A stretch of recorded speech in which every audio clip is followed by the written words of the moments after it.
Ladies and gentlemen, welcome to the show. Here today to discuss about Smackdown, June 4th, 2021 review. Outside of Roman Reigns, the Usos, and the Rey Mysterio, Dominic Mysterio tag team titles for this show, this was a piss poor show. There was a thing that JD from New York 206 used to say all the time on his channel, all the time. They do it for Roman. The Roman Reigns agenda still exists, folks. I don't care how appealing Roman Reigns may be to you guys. I'm not going to deny it. There's no denying it. I love the character Roman Reigns portrays now. It feels more legit, more impactful. It comes across more serious and intimidating. Tonight, what he did at the end of the show against Dominic Mysterio, which could lead to a Roman Reigns versus Rey Mysterio match for the Universal title at Hell in a Cell. I mean, like inside the Hell in a Cell match, which I think could classify as that, so that Rey Mysterio can get some active revenge in a way that, in the sense that he could do all kinds of damage to Roman Reigns and really hurt him at full maximum capacity that he would want to. Knowing full well, though, that he would lose that match anyway. Roman Reigns would retain. But I'd be okay with that match. There's still a possibility we could see Roman Reigns versus Jimmy Uso in the cell. That's a possibility. I mean, we still got like 2 weeks left. We got this next week and then the week after. So, I mean, we still have that available to possibly build off of. But Rey Mysterio, Roman Reigns seems to be the more suitable matchup that will probably take place at Hell in a Cell with the assault on his son. I would imagine Rey Mysterio wants to retaliate towards what happened with Dominic Mysterio. That was just pure, unadulterated, fucking pure mayhem that Roman Reigns did to Dominic Mysterio. It was fucking... I mean, he literally had the kid in a fucking standing guillotine like John Jones did to Shogun Rua when he won the UFC title for the first time in the light heavyweight division. I mean, and he had the poor kid screaming his full head off while he was strangling him practically. Yeah, I mean, you can't make this shit up, really.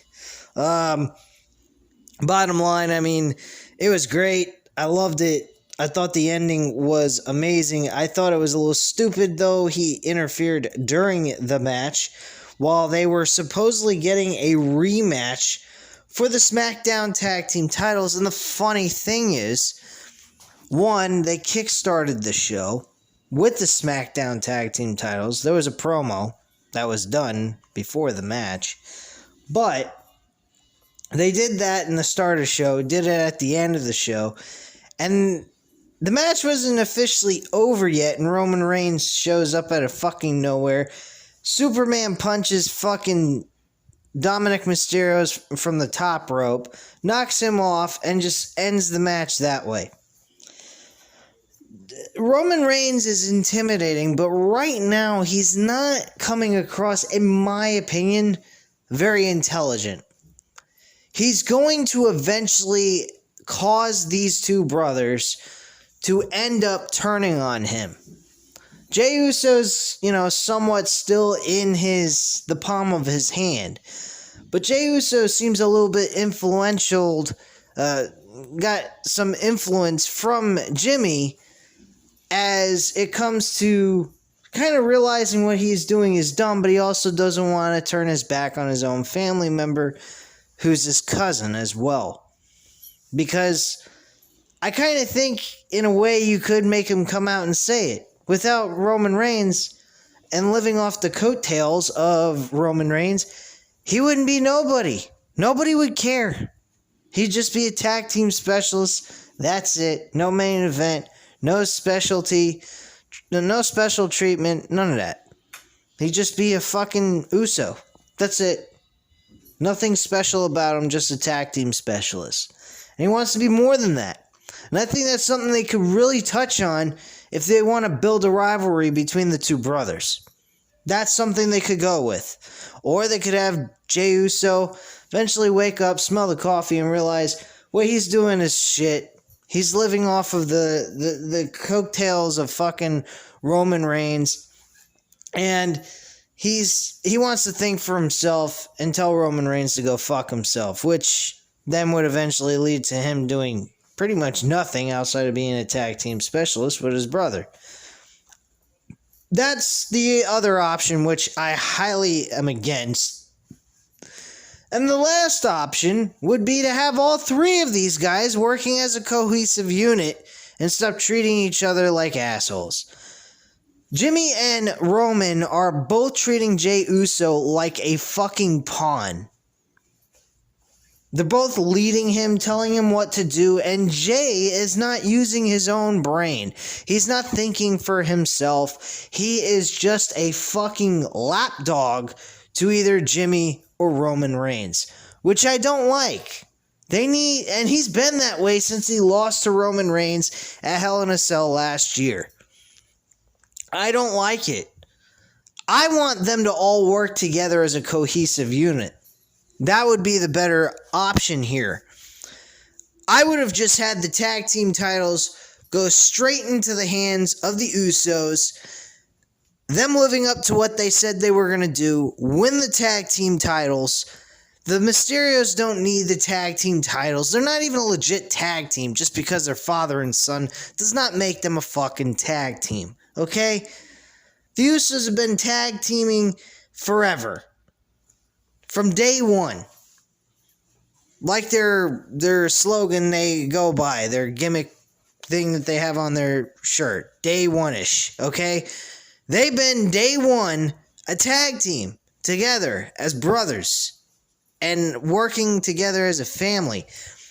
And that's something that needs to alter Roman Reigns a little bit. He needs to be more of a guy that wants them to all work together. Not to mention, with them working together, it gives him more power, more control, more ability to use both brothers to help him secure the championship in case he goes up against a really good opponent that could possibly beat him. Okay?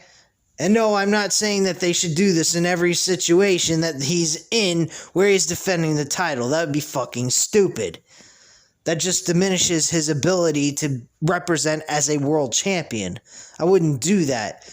But I would go as far as saying, like what Kevin Owens did during that Royal Rumble last man standing match, absolutely. I would definitely have had the Usos there helping him try to secure that championship, which they did. They had Paul Heyman, they had Jey Uso there helping him trying to retain the title.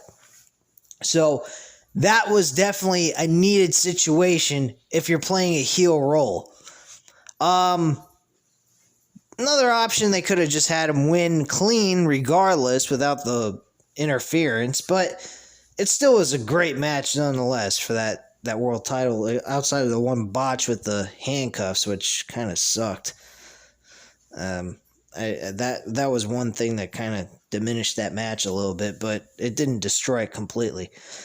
But honestly, Roman Reigns is not being smart. Jey Uso is not thinking for himself. And they need to start getting these guys to work together as a cohesive unit. That's the bottom line here. I actually would like to see them own all the championship belts outside of the Intercontinental, of course, because they don't have a mid-card wrestler yet with their group. And I don't think there's any Samoan wrestlers outside of maybe Samoa Joe, but he would have been more of an enforcer than anything else. But bottom line, guys, I outside of the story going on with that, I don't care for this episode. This episode absolutely sucked. It was really I've been coming on here week after week, doing these Smackdown reviews, telling you guys I actually enjoyed them, and I legitimately did. This one I did not. This was a fucking boring ass freaking episode. Really, there was nothing here that stood out. There was no heart put into it. It was jack shit. You had Roman Reigns come out. He called out the Usos. The Usos Jimmy was promising that him and his brother would become 7-time tag team champions. They start the match, and Roman Reigns said, okay, you want to call your shot? That's fine. But when you call your shot, make sure you get the job done. Because when I call the shot, I get the job done. So I expect you to do the same. He says, you damn right, I'm going to do that. So they go ahead, they have the match. Both matches were good. I'd take the first match over the second match, though, because of the endings.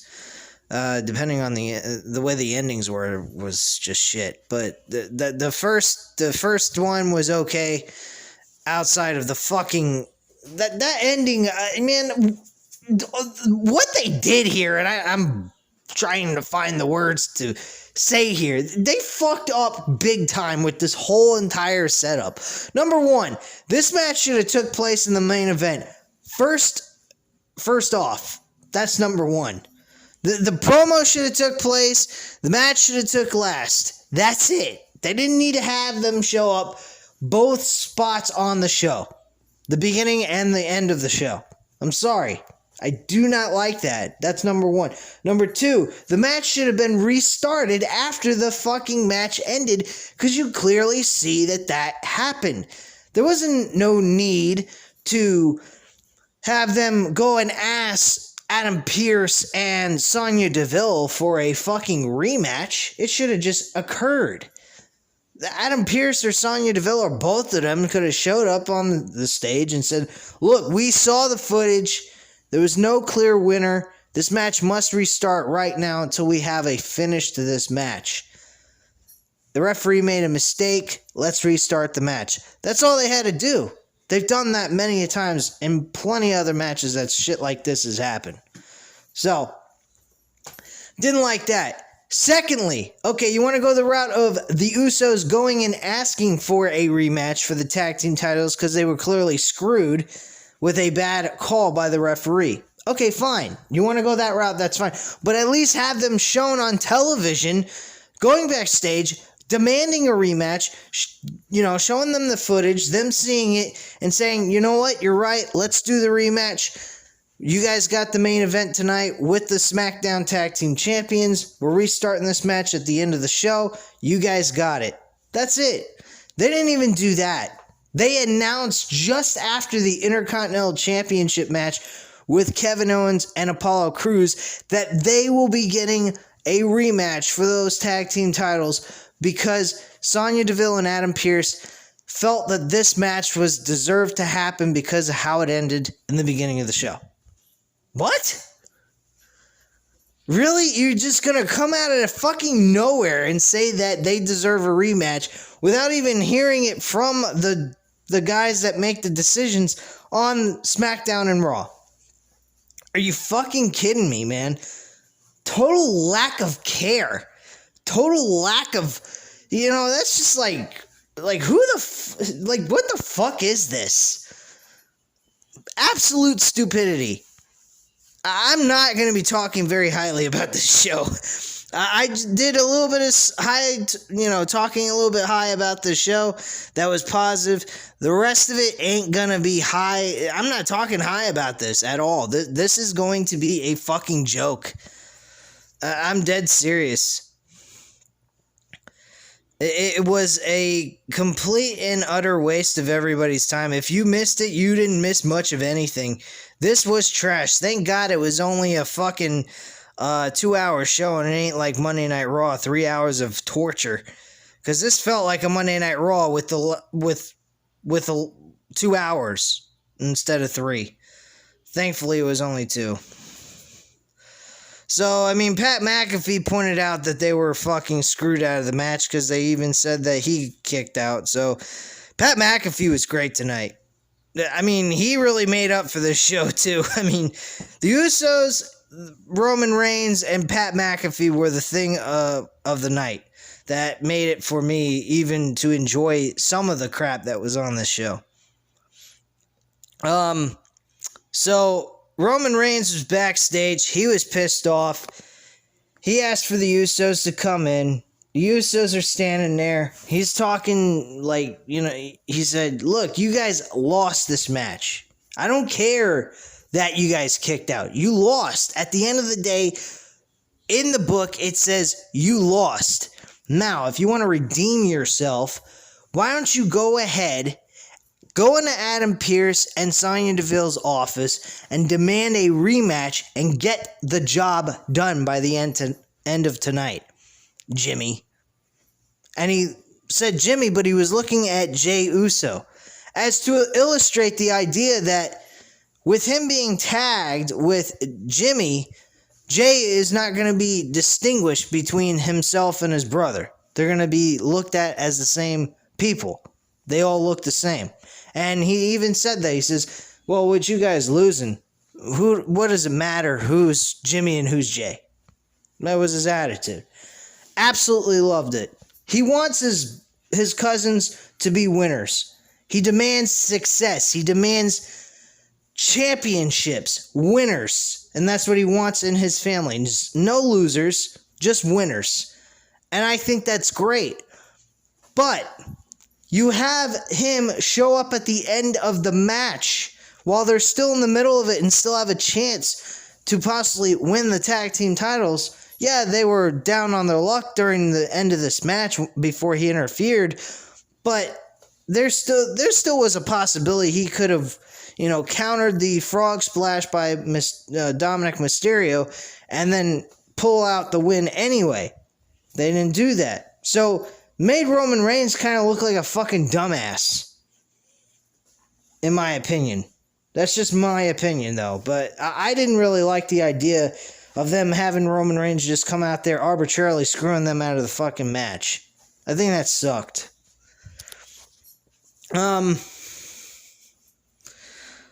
But yeah, I understand what he was saying here. I think it was great stuff. He was telling them both they need to be winners. Enough with the losing. It's time to fucking win and get championships under their belt. That's all. And I totally agree with that mentality. But the ending of what they did with him was just fucking dumb as shit. To screw them out of the tag team titles again. I mean, I don't even understand it. Kayla Braxton was backstage with Seth Rollins doing a interview. This was not all that much of a big fucking deal to me. This whole Cesaro-Rollins storyline is really going south for me. It's becoming very bland. Not really getting my interest all that much. 2 weeks in a row and he's been gone. Well, no, not 2 weeks. It's been a week. But, I mean, to not have Cesaro maybe report on his injuries, how he's doing after the attack from last week and so forth. I mean, I think that kind of sucks. I think that is also a lack of build towards their match for Hell in a Cell, because you definitely know that's going to take place. If it don't, that's a fucking load of bullshit. This match belongs in Hell in a Cell. I mean, it's not one of those biggest heated rivalry matchups, but with a stipulation like this could definitely put the nail in the coffin to this rivalry that they got going on here. But the way it's being built up, I just don't see how it would be successful inside the Hell in a Cell. I mean, the match would probably be great, but the build going into it would be terrible. And so far, it's been terrible because they've just kind of, in my opinion, lacked the ability to get some kind of momentum into this storyline. They have no momentum, no push, no nothing. It just seems like the show is just going through its rotations, it's bullshit, and that's all there is to it. So, I don't know, man. It just seems like they're just dead in the water. They don't give a flying fuck. Which is another reason why I believe this company's getting sold out to somebody. So she goes ahead and Kayla Braxton shows us how Rollins ambushed Cesaro 2 weeks ago and destroyed him at ringside. She brings up a possible return by Cesaro, pointing to how Cesaro doesn't give up or back down. Rollins sees what Kayla is trying to do here, and she asks what happens when Cesaro comes back to Smackdown. Rollins removes his mic, kind of rubs his fingers up against the microphone, and then he throws it to the ground, starts laughing his brains out, and at this point walks away, and Kayla, doesn't walk away, then he crosses his legs, and Kayla thanks Rollins, and he just stares at her while smiling.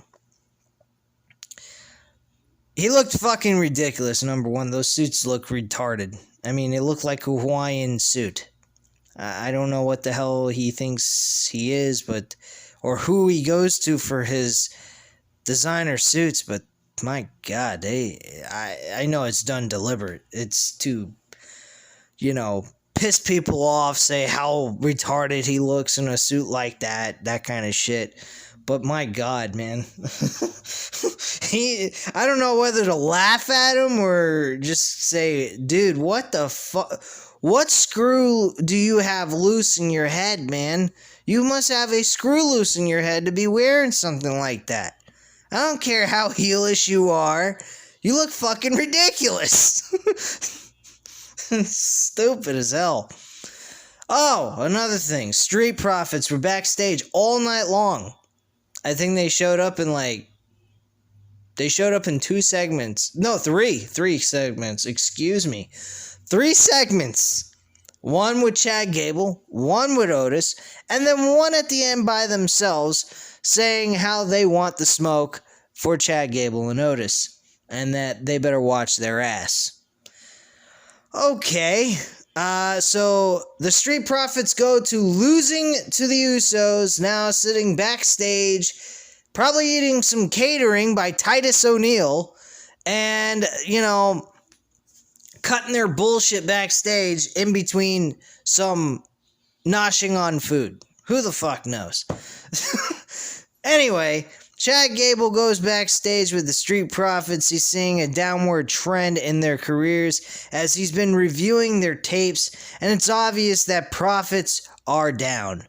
He goes on and asks if he can lead them as their manager, like he's done with Otis. If they want to unleash their inner alpha and let him get that smoke, they actually laugh at this, and they are not interested at all in Chad Gable and the Alpha team. The Profits walk off as a disrespected Chad Gable stares at them as they walk away. Next is Carmella versus Liv Morgan. This match, I could care less. I didn't even really pay attention. Carmella is a very beautiful woman. She's improved with wrestling. Liv Morgan has improved as well, but what's the point here? Are they moving on up in rankings for the SmackDown Women's Championship? Is Carmella going to get an opportunity for the SmackDown Women's title next after Bayley gets her shot for the title? I don't know. And to be quite frank with you guys, I don't care. I really don't. But yeah, Carmella wins this match. Liv Morgan, they don't even mention a word of Ruby Riott, as if she never existed, as if Liv Morgan was by herself all these years and was a singles competitor when she was a tag team partner with Ruby Riott in the Riott Squad. Love how they totally disregard past history just because they have a talent that's no longer part of their company. They could have even announced it on, SmackDown. Said, hey, unfortunately, we had to release, unfortunately, Ruby Riott was released from WWE this past week. Liv Morgan is now by herself. Let's see how she can do as a singles competitor at this point. Anything. Just acknowledge some realism into this shit. acknowledge the realization that Liv Morgan's a singles competitor now. You know, and on top of it, disregard history. I mean, that's another thing they did here. I didn't hear anything mentioned about Ruby Riott. You know, her best friend being released from the company. She's now by herself. She's going to try to live up to the expectations of a singles competitor, something of that kind of nature. We don't get any of that. We just, you know, have Liv Morgan face Carmella, the match takes place, and she loses. That's all. Big fucking deal. Don't worry, Liv Morgan, you'll be joining your friend Ruby Riott in no time, and from what I've heard, you are actually doing something with Bo Dallas in the real estate market, I believe it was, or the lawmaking or some shit, like attorneys or some kind of crap. I think it was real estate, though, if I'm not mistaken. I'm pretty sure it's the real estate business. And yeah, I mean, that's great. I'm glad she's got something else besides this fucking professional wrestling shit, because if you ain't in AEW, you're not really making any decent money. I'll be honest with you with that. I mean, if you're an independent wrestler, I mean, you'll make a good living, you know, like an average, normal, everyday life type of living, like $50K a year. I'm pretty certain a independent wrestler can make, even if they're like an average Joe performer, like a mid-card wrestler in an independent wrestling scene. I'm sure they'd be able to make at least $50K a year and do it full-time without having to get a second job just to live.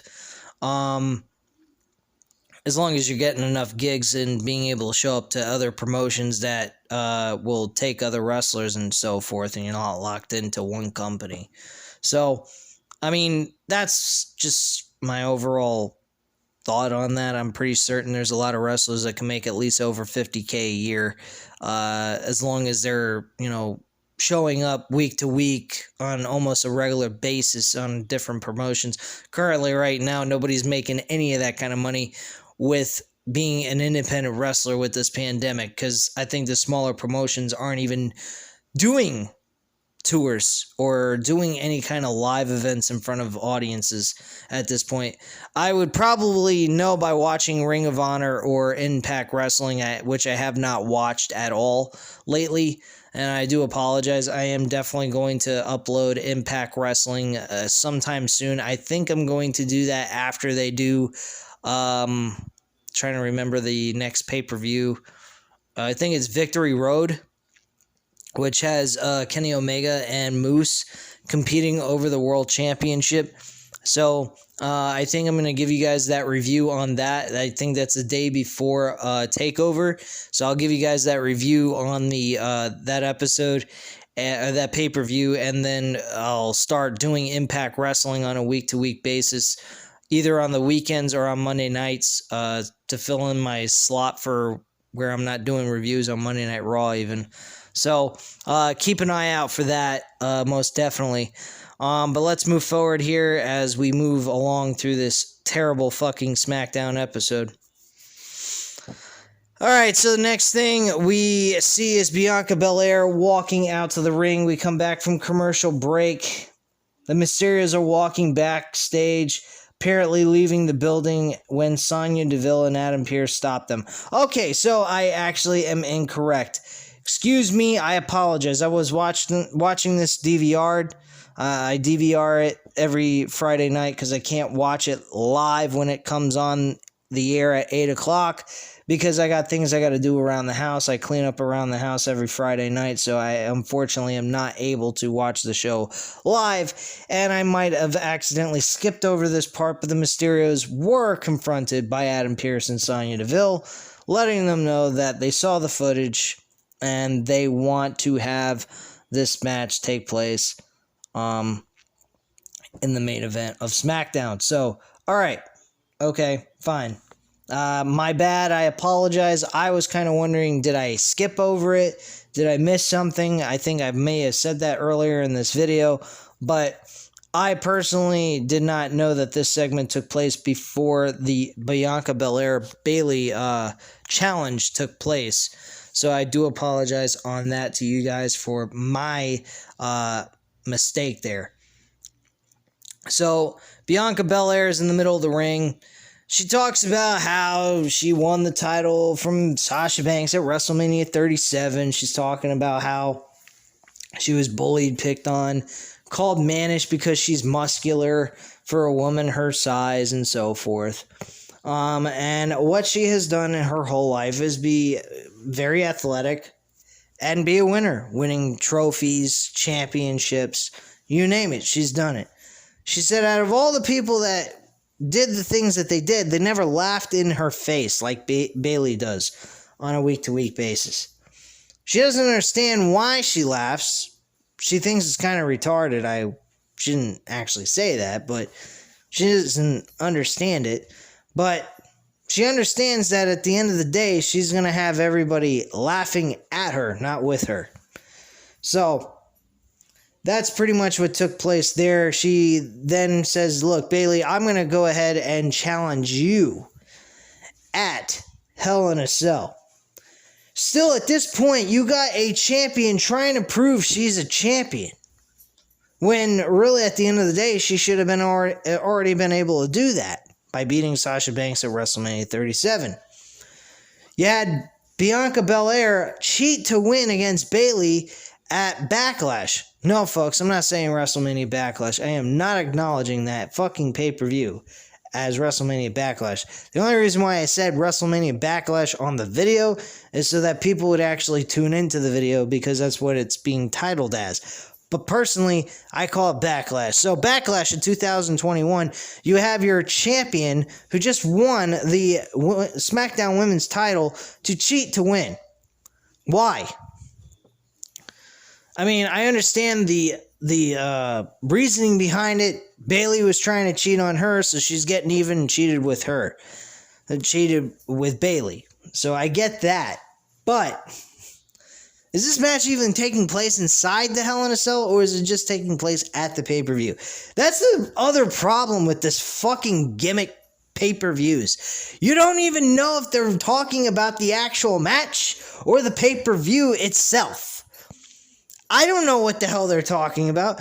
I challenge you at Hell in a Cell. Do you mean you're challenging me inside the Hell in a Cell, or are you challenging me at the pay-per-view? I don't get it. It just sounded so fucking retarded. I'm gonna challenge you at the Hell in a Cell. Okay?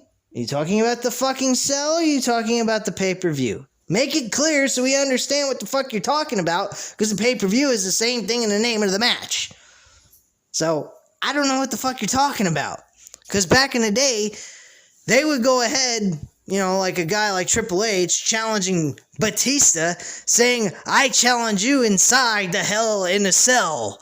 You know, it made it very clear what the hell they were talking about. Here, you can't even understand what the fuck they mean. Pay-per-view, Hell in a Cell match, I don't know. Make it clear to me, damn it. You're the ones who made the fucking name of the damn pay-per-view. Jesus. Fucking dumbasses, man.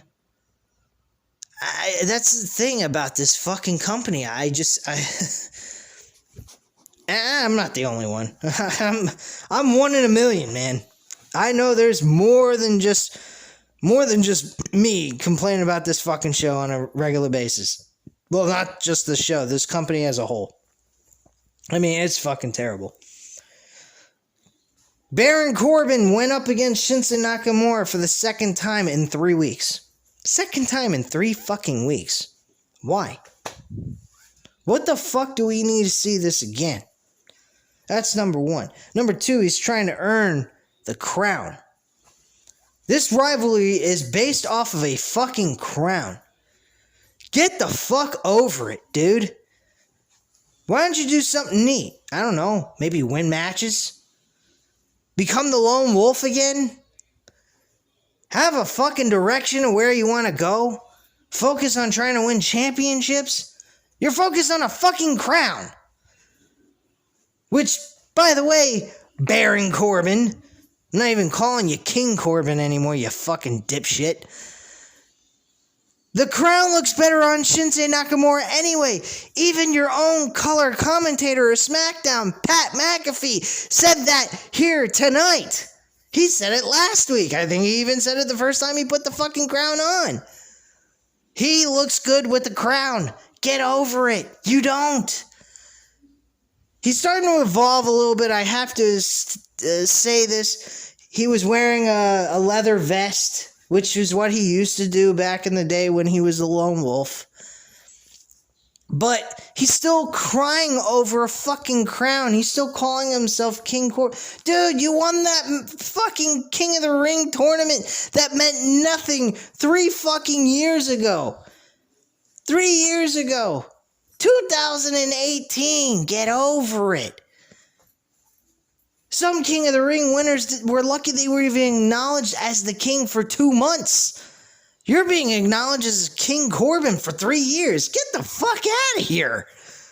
Are you fucking kidding me? Jesus Christ. Oh my God, man.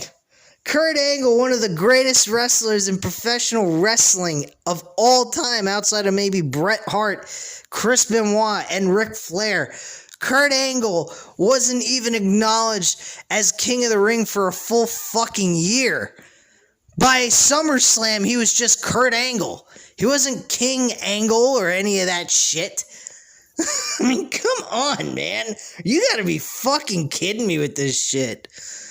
Jesus Christ.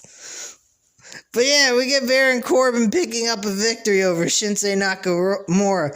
We had Rick Boogs show up another 3rd week in a row. I love this combination between Rick Boogs and Shinsuke Nakamura.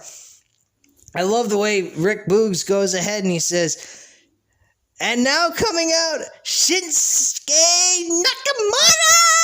I love that shit. It sounds so fucking like New Japan Wrestling. I love what they are doing with Shinsuke Nakamura. That is the one thing with that crown I am absolutely loving. They are bringing some elements of his old gimmick from the New Japan Wrestling onto WWE programming. Love it. I absolutely dig it. 100%. But get him the fuck away from Baron Corbin quickly. End this already, please. Baron Corbin wins the fucking match. Are you fucking kidding me? And then he tries to get the crown. He ends up not getting it anyway. Shinsuke Nakamura manages to get the crown back regardless. Even in defeat, he manages to keep the crown. And Pat McAfee, this motherfucker was all over the place tonight, man. He acknowledged that Baron Corbin, even in victory, cannot win when he wins. Oh, man. And you got Pat McAfee on the top of the announcer's table, fucking dancing to the Shinsuke Nakamura music by Rick Boogs playing the guitar. And he just air guitaring that shit on the fucking top of the announce table.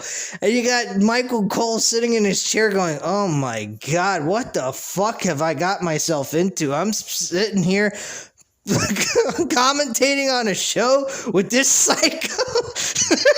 That's the kind of look that he had on his face, like, I've had some color commentators, but this guy takes the fucking cake, man. I mean, Pat McAfee is all charisma, 100% all attitude, with a lot of character and life to him. It is so beautiful to see on this show. I don't see that on any of the characters on this show at all. There's no life to them. There's no thrive, no push, no, drive to want to be the absolute best. You got that with Roman Reigns. You got that with the Usos. And that's where the story ends. That's where the story ends. I don't get it, man. You want to sell the company? How about going ahead and making the show a better show and making the value of that product even better so that when you sell it, you get more money for it on top of it. That way you don't even have to go ahead and, release some of the performers you got on contract. That would be a neat idea. If that's really the direction Vince McMahon wants to go with. Maybe he doesn't want to do this anymore. I don't blame him. The guy's in his late 70s, going to be 80. Come on. I mean, we all got to be a little bit real with ourselves. I mean, the guy is not fucking, invincible. The guy looks like he's dropping dead, personally. I mean, he looks like he's aged every single year. He looks worse and worse. He doesn't look like he maintains his look. He looks like he's getting older, frailer. He just looks fucking decrepit. Really, he looks like he's got severe health problems. I mean, there might be something deeper going on with Vince McMahon than we know, and maybe that's why these shows are so fucking terrible. I'm not trying to make excuses or anything, but my God, if you're not up to the challenge of booking a good show to entertain your fans, then give it to someone who can take those duties and make it the way you were doing it when you were in your prime. I mean, come on, man. That's what I'd be doing. I'd be looking for a successor to take my place and do it right. But he doesn't want to do that. He's got too much of a fucking ego, or he's just mentally brain dead or some shit. I don't know. Maybe the lack of sleep has really killed his brain cells. Who the fuck knows anymore these days? But you definitely can tell he doesn't sleep all that much either. He looks extremely tired, even when he's standing in front of camera with makeup all over his fucking face to cover up the goddamn bags underneath his eyes. Anyway, the Intercontinental Championship match was next. Kevin Owens lost to Apollo Crews. Before the match even took place, you had Commander Aziz, which they should call him Commander Disease, in my personal opinion, attack Kevin Owens backstage, beat him up, take a fucking, some kind of crate or some kind of shit, shove it into his gut. Apparently they were acting out like as if his ribs were bruised or damaged, fucked up, whatever, which played a huge role into this matchup of him losing the match overall. It looked a lot like something Shawn Michaels would do back in the day, which Kevin Owens didn't live up to that as good as Shawn Michaels used to do. Shawn Michaels, anytime he had an injury, he did it outstanding. He made the match look 10 times better than him going in there 100% sometimes. I mean, it was fucking unbelievable when he used to act out an injury or something. Sometimes I wonder if he was dealing with an injury in some of those matches, and he was showing that he was injured even though he really was injured, and he was still going through with it, with the match, to get through with it and deal with the injury anyway. So, Kevin Owens, though, he didn't do a bad job. I'm not saying he did terrible, but he didn't live up to the kind of expectation I was looking for that I thought maybe he could provide here. But he did a good job. I'm not going to downgrade him and say he was a piece of shit. He absolutely sucked, couldn't sell an injury worth of continental shit.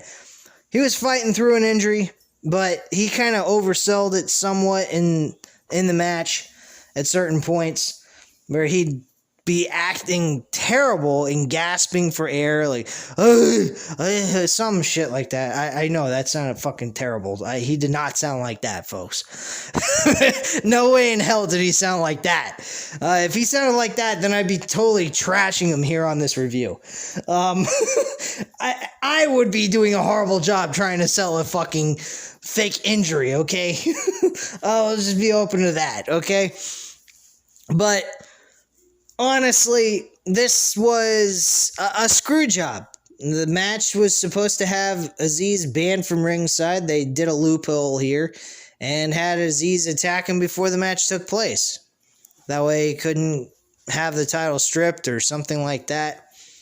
And he retained the title. He got he hit a, I'm trying to find the Death Valley Driver, excuse me. He hit the Death Valley Driver on the edge of the apron by the end of this match. Apollo Crews onto Kevin Owens. Rolled him into the ring, got the 1, 2, 3, and that was it. Strolled out with the championship, raised it up in the air, that same old jazz bullshit, smiling, being happy about it. Then Sami Zayn comes out of fucking nowhere. He shows up, kicks his ass, hits him with a haluva kick. No, not the haluva kick. I think so. Yeah. I don't even know the fucking names of these moves anymore. Who gives a shit? He hit him with his finishing maneuver, the haluva kick in the corner. I think I'm thinking a haluva kick is the fucking move that Shinsuke Nakamura does, so I might be wrong about Shinsuke Nakamura's moves. Who the hell cares? This is all garbage, man. The rinse and repeat here. You got Sami Zayn saying that he was beaten up when he was down and Kevin Owens is there kicking his ass. So it's not really him kicking him in the face. It's Karma kicking him in the face. That kind of shit. They were telling him to get lost. He said, I'm going. Kicks him in the gut just for one more shot while he's down and out. And walks away, and that's it. Street Profits, like I said, they were backstage. They cut their own fucking promo. And said what they had to say about the Alpha Academy. And if they see Otis and Chad Gable, they're going to kick their ass and get the smoke, I guess. I don't know. Whatever. Anyway, this led to the main event, the Smackdown Tag Team titles. I already mentioned this. Roman Reigns showed up, screwed them over out of the titles when they probably could have still had a chance to win. Match was not officially over yet. Roman Reigns came in anyway, hit Dominic Mysterio with a Superman punch, and then beat the shit out of both Rey Mysterio and Dominic Mysterio with steel steps. Actually, threw Rey Mysterio over the barricade onto the floor by where fans would be, and went on attack, put him in a standing guillotine, choked him out while he had Dominic Mysterio screaming to the top of his lungs. And Jimmy was saying, hey, look, man, not like this, man. The guy's out. He's done. Just let him go. And he was like, I can't be part of this. He had this attitude like, I can't be part of this shit. This is just way too much bullshit. So he got out of the ring. He's saying, come on, Jay, let's go. Come on, bro. And he was asking him to come with him. And Jay, like a fucking lapdog, was going ahead and gonna leave. And then Roman Reigns stands there and looks at him. And that's pretty much how the show goes off the air, with Roman Reigns applying a few punches to Dominic Mysterio, and then a very thunderous powerbomb at the end with him screaming at the top of his lungs, and the show went off the air. That's basically it. That was the show in a nutshell. I don't know what else more to say about this show. So you guys let me know what your opinions were about this show if you even watched it. Probably some of you didn't. If you didn't, I don't blame you. But anyway, leave your comments and opinions down below if you got anything to say about this episode of Smackdown for June 4, 2021. Hit the like button if you like this video, and also subscribe to the channel if you're not already subscribed to the channel, because, of course, I always upload videos every single week. So thank you guys very much for watching. Have a great night, and I'll see you again soon.